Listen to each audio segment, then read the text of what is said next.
o Scarpa e o Lianco acabaram, pelo menos no meu entendimento e de muita gente, trocando farpas por meio de postagens. Porque o Lianco, ele faz uma postagem dizendo o seguinte: família, jamais, uma vez galo, 3 pontinhos. Dando a entender que ele não faria nenhuma notificação, não entraria na justiça, por opção dele, contra o Atlético. E aí, pouco depois, o Scarpa posta e depois apaga. Incrível como tem os aparecidos nesse meio. KKK. Aqui a gente é de verdade. Ídolo, com vários Os, né? Sem fazer média, sem puxar saco de ninguém e sem pagar simpatia. E aí depois ele ainda escreve 2 minutinhos só para os prints. E aí apaga a postagem. Dá a entender que é uma indireta para o Lianco, né? Pela postagem que ele havia feito momentos antes. Então fica imaginando como é que vai estar o clima no vestiário amanhã, diante de tudo que está acontecendo por lá. Falta de pagamentos, se vai haver um acordo. O Rony tirou a ação judicial porque deve ter ouvido alguma coisa do Menin, e a confusão estabelecida no vestiário amanhã vai ser quente no Atlético. Inclusive, se noticiou que o Rony até se despediu dos atletas, né, hoje, né, durante o dia. Veio até se despedido, mas voltou atrás. É aquele negócio, né, o pessoal vai estar no vestiário, o cara vai entrar, vai dar bom dia, vai ter um bom dia, aquele silêncio, né. Normalmente acontece dessa maneira, né, mas com a manifestação do Menin agora à noite, acho que deve ter tido... da hora desse sprint, que foi no final do dia, né? Começo da noite, né, Felipe? Até agora, esses últimos prints aí foi. Deve ter tido alguns desdobramentos mais sobre essa situação que amanhã possa se resolver, né? Amanhã teremos novidades. Então é difícil a gente, até o Mansur falou no começo do programa, né? Se manifestar, falar realmente sem ter conhecimento de tudo que está acontecendo. De acordo com a apuração, só, Mansur, dos nossos companheiros lá do GE, o Cuca, o Vitor, ex-goleiro, que hoje é diretor de futebol, Paulo Brax, foram eles que costuraram esse acordo aí com o Rony para fazê-lo desistir dessa ação. Quando você tem um movimento, por mais que sejam caminhos diferentes, né? Um busca a justiça e outros buscam notificações ao clube, a sensação de quem está de fora é que existem valores importantes devidos ao grupo. Não seria por um atraso de 2 dias, como o clube falou e se referiu a, por exemplo, a questão dos direitos de imagem, que geraria uma ação conjunta de vários jogadores notificando o clube ao mesmo tempo. Muito pouco. Porque existe possivelmente questões de luvas, questões de premiação, enfim. No caso do Rony, o que ele pedia era, ele dizia que havia atraso no fundo de garantia, bônus por assinatura de contrato, né? As famosas luvas. E também premiações. Premiações que tinham sido acordadas e não tinham sido pagas. Isso. Não seriam 2 dias de direito de imagem que geraria todo esse movimento. O que a gente pode constatar nesse momento, assim, é que existe uma instabilidade na questão financeira, né? Se a gente olha o histórico do Atlético recente, em quase todas as últimas temporadas, com exceção da última em que o Atlético fez vendas e teve final de Libertadores, a operação do clube, ou seja, os gastos versus as despesas, o clube operou no vermelho. Libertadores e Copa do Brasil. Isso. Teve 2 finais no ano passado que aumentaram o recebimento de direitos de TV que estão atrelados diretamente à performance esportiva. Então, mas nas outras temporadas todas eram temporadas em que a operação funcionava no vermelho. Um endividamento que é bilionário do clube. Um investimento que, mesmo assim, o clube tem tido muita dificuldade de reduzir despesas. O investimento em jogadores, em contratações, mesmo com as vendas recentes feitas, continua bastante alto. O endividamento do Atlético, que é bilionário, ele tem uma parcela significativa que é de endividamento bancário. O último balanço do clube fala em mais de 500 milhões dessa dívida de endividamento com o banco. A gente está num país que viu um aumento de taxa de juros recente grande. Isso consome milhões e milhões de reais ano a ano só com juros dessa dívida. Então, muita gente, inclusive eu conversei com algumas hoje, que são mais especializadas do que eu em leitura de balanços e análise de cenário econômico. Assim, O Atlético tem um custo ainda alto e um endividamento alto que gera custos anuais e consome parte das receitas num clube que não consegue ser linearmente, embora tenha aumentado receitas no último ano com essa performance esportiva, mas que não consegue ser um gerador de receita para fazer frente a esse nível de investimento, por exemplo, do time que ele mantém. E esse ano é um ano, em tese, com menos receita, porque o Atlético ficou, com o desempenho do ano passado, fica fora também de algumas competições, de competições sul-americanas. Então, aparentemente, a saída no momento é os donos da SAF. Se o Atlético já caminhou e teve a sua performance esportiva muito atrelada a investimento dos hoje donos da SAF, foi se gerando uma dívida tamanha que a solução foi a criação da SAF, com eles assumindo a propriedade das ações majoritárias dessa SAF. É o primeiro caso de alguém que vende para ele mesmo comprar. Então, eram eles que estavam na direção do Atlético, eles vendem para eles mesmos comprar. Eles foram financiadores da equipe durante muito tempo em níveis acima do que a geração de receitas orgânica do Atlético permitia. Isso foi gerando um endividamento, boa parte com eles próprios, até que parte desse endividamento foi trocado por ações da SAF, eles são hoje os majoritários. Acho que há pouca saída desse momento emergencial que não seja novos aportes dos donos para tentar corrigir esse problema até que o Atlético consiga. No final do ano, tem uma coletiva do Bruno Mussi, que é o CEO da SAF do Atlético, em que ele falava de resultados esportivos, resultados econômicos, e ele falava sobre a necessidade do clube se tornar sustentável, ter minimamente uma operação que saísse do vermelho, como o ano passado até conseguiu, para evitar que se fizesse mais endividamento em cima de um endividamento que já é bilionário, né? Tem gente que avalia o endividamento em 1 bi 300, tem gente que avalia em 8. Tem gente que avalia em 2 bi, 2,1 bilhões. Enfim, é muito grave, é uma situação financeira bastante delicada. E aí ver, só que é um clube que continua fazendo investimentos altos em elenco, né? Tem um custo ainda muito alto. Hoje, por exemplo, chegou o Biel, né? Isso. Biel, ex-jogador do Fluminense, do Bahia. E o Atlético, vejam, o que o Mansur está falando, o Atlético contratou o Biel por empréstimo, mas com obrigação de compra ao final do contrato. Ou seja, é mais um dinheiro que está comprometido para a próxima temporada, assim que terminar o empréstimo. Então os gastos vão continuando, né?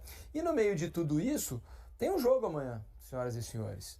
O jogo contra quinta-feira, na verdade, contra o Bucaramanga. Tem só isso, né? Um jogo, né? E o Atlético, vale a classificação, exato, né? O Atlético conseguiu vencer, né? O primeiro jogo lá na Colômbia e agora joga em casa para tentar passar a próxima fase da Copa Sul-Americana. Não é fácil o nosso futebol, às vezes a gente tem dificuldade até para entender como é que as coisas acontecem, como é que os clubes continuam funcionando. Porque... E continuam contratando, né? É isso. Parecem realidades paralelas. Enorme, vão contratando. A gente já falou isso quando falou de Corinthians, agora fala sobre Atlético. Se olha, e vai Brasil afora... São muitos os exemplos, né? Enfim, quem traz detalhes pra gente da situação do Atlético é a Giovana Pires. Fala, Giovana. Ei, pessoal, muito boa noite para todo mundo que acompanha a gente aqui no Troca de Passes. Muitas movimentações, dia bastante movimentado por aqui nesse noticiário do Atlético. Então vamos começar do começo, que foi o Rony, o primeiro a fazer alguma movimentação em relação a essas pendências financeiras do Atlético. O que o Rony fez? Ele entrou na justiça com um pedido de rescisão de contrato com o Atlético, alegando que tinha algumas pendências financeiras relacionadas a FGTS, luvas e também direitos de imagem. Esse foi o pedido do jogador logo no início da tarde. E aí, no início da noite, o Paulo Brax, que é dirigente do Atlético, ele disse em entrevista que conversou com o jogador e que tinha tudo acordado para que Rony retirasse esse pedido na justiça. Então a expectativa é de que amanhã de manhã essa ação judicial já seja retirada pelo Rony, que desistiu então, com o Atlético se comprometendo a fazer os pagamentos em dia. Além do Rony, que fez essa ação na justiça, outros 3 jogadores do Galo enviaram uma notificação extrajudicial. Igor Gomes, Gustavo Scarpa e também Guilherme Arana. O que isso significa? Eles fizeram como se fosse uma carta enviada ao Atlético cobrando as pendências financeiras. E aí, diante de toda essa movimentação dos jogadores do Atlético com as cobranças, o Galo decidiu marcar uma reunião que vai rolar amanhã com os jogadores, logo depois do último treinamento do Galo, para enfrentar o Atlético Bucaramanga na quinta-feira. A diretoria do Atlético vai se reunir com os jogadores para alinhar essas questões financeiras, e é claro que a gente vai continuar acompanhando tudo isso por aqui, porque o Atlético vive um momento muito importante também dentro de campo. Além da decisão na Sul-Americana, tem as decisões na Copa do Brasil nas próximas semanas contra o Flamengo. Então, realmente, o Atlético está precisando se movimentar, tem se movimentado, na verdade, fora de campo, para também deixar tudo em dia para os jogadores. Valeu, pessoal! Valeu, obrigado pelas informações, Giovana. Olha, e agora há pouco, o Rubens Menin, que é o dono da SAF do Atlético, né? É um dos donos, são 4 donos lá. Ele fez essa postagem aí, ó, nas redes sociais, ó. A confiança se constrói no diálogo e na transparência. A torcida do Galo pode ter certeza de uma coisa: os desafios existem e estamos enfrentando cada um deles com seriedade e diálogo. Hoje o dia trouxe informações desencontradas, reações acaloradas e muita especulação. Mas, como sempre, a verdade e o bom senso devem prevalecer. O Atlético tem responsabilidades e as honra, tem compromissos e os cumpre, e tem um projeto de longo prazo sendo construído com trabalho duro, transparência e espírito coletivo. Seguimos comprometidos com o amor por esse clube que corre nas nossas veias e com a confiança de que, com união e respeito, vamos continuar crescendo dentro e fora de campo.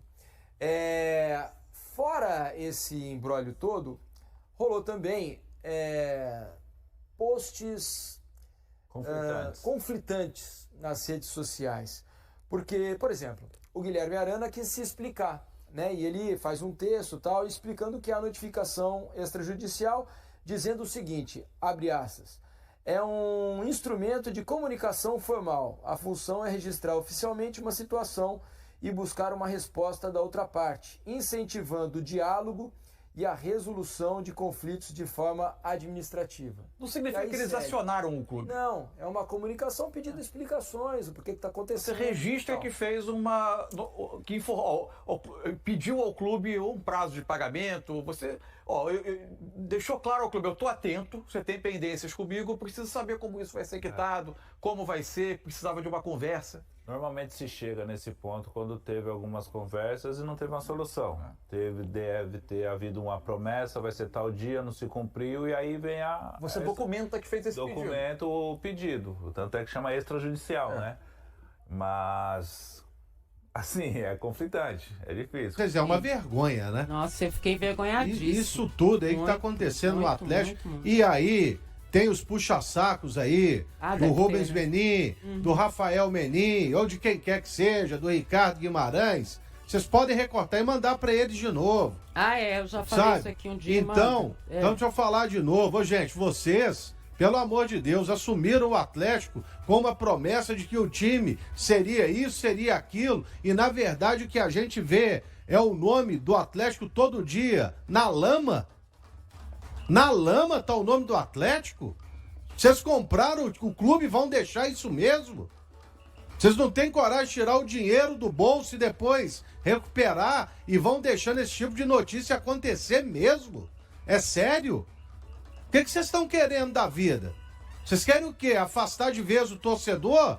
Quinta-feira tem um jogo decisivo. Aí na terça, na antevéspera do jogo, acontece um cara pedir rescisão contratual e 2 jogadores notificarem o Atlético na justiça. Estão falando o Gabriel Menino também, Odimara. Estão dizendo que o Gabriel Menino também teria. O Atlético não confirma nenhum dos dois, só o Rony. Mas aqui, o que vocês estão pensando? Vocês estão lidando com quem? É com o Coimbra, o time que você é dono também, Ricardo Guimarães? É com o Atlético, Rubens Menin, Rafael Menin. E aí? O que vocês estão pensando da vida? Vocês estão querendo que o Atlético caia para a segunda divisão? O que é? Não estou entendendo, não. Realmente é uma situação assim, periclitante que o Atlético está vivendo neste momento. E vou te falar, do jeito que eles estão tocando o negócio aí, realmente é para decretar falência e o time ir parar o quê? Começar sua história na 3ª divisão mineira, na 4ª divisão do futebol brasileiro. O que está acontecendo? A torcida precisa saber, porque muita coisa foi dita, né? E pouca ação a gente viu. E agora vem um papelão hoje desses aí, com o Atlético sendo protagonista de uma coisa que não acontecia há muito tempo. Camarada foi pedir a rescisão contratual na justiça. Me ajuda aí. O volante Matheus Henrique retornou aos treinos com o grupo do Cruzeiro, marcando sua volta ao campo pela primeira vez desde a lesão que sofreu em abril. No entanto, ele não participará da partida contra o Corinthians, agendada para esta quarta-feira, às 19h30, horário de Brasília, em São Paulo. A equipe viajou para a cidade nesta terça-feira. Matheus estava afastado das atividades desde abril, quando passou por uma cirurgia devido a uma lesão no menisco lateral do joelho direito, que ocorreu durante a partida contra o Mushoku Runa na Copa Sul-Americana. A expectativa é que o volante retorne aos jogos ainda em julho, mas o técnico Leonardo Jardim ressaltou que esse retorno será gradual e pediu paciência para que Matheus consiga recuperar o condicionamento físico que tinha antes da lesão. Leonardo comentou: Matheus Henrique é um jogador versátil que pode atuar em 2 ou 3 funções na nossa equipe. Ele pode jogar como segundo volante ou se posicionar no meio de campo de forma mais ofensiva. É importante que ele comece a treinar para ficar em forma. Não esperem que ele retorne ao seu nível ideal de imediato, pois ele ficou afastado por 2 meses e retomar a forma física não é fácil. Enquanto Matheus Henrique ainda se recupera, Lucas Silva é uma dúvida para o jogo, uma vez que ele sentiu dores no joelho e foi substituído no jogo contra o Juventude no último domingo, embora tenha treinado normalmente hoje. O lateral Fagner não poderá atuar, pois é jogador do Corinthians, e sua presença em campo exigiria o pagamento de uma multa de aproximadamente R$1 milhão. Cássio, por outro lado, está de volta à equipe após ter cumprido suspensão. A provável escalação do time é Cássio, William, Fabrício Bruno, Vilauba e Kaique, Lucas Romero, Lucas Silva, ou Wallace e Christian, Matheus Pereira, Wanderson e Caio Jorge. E aí galera, o que acharam? Deixem suas opiniões nos comentários. Não se esqueçam de deixar o like, se inscrever no canal e ativar o sininho para receber as notificações. Até mais, Nação Celeste! Vamos pra frente!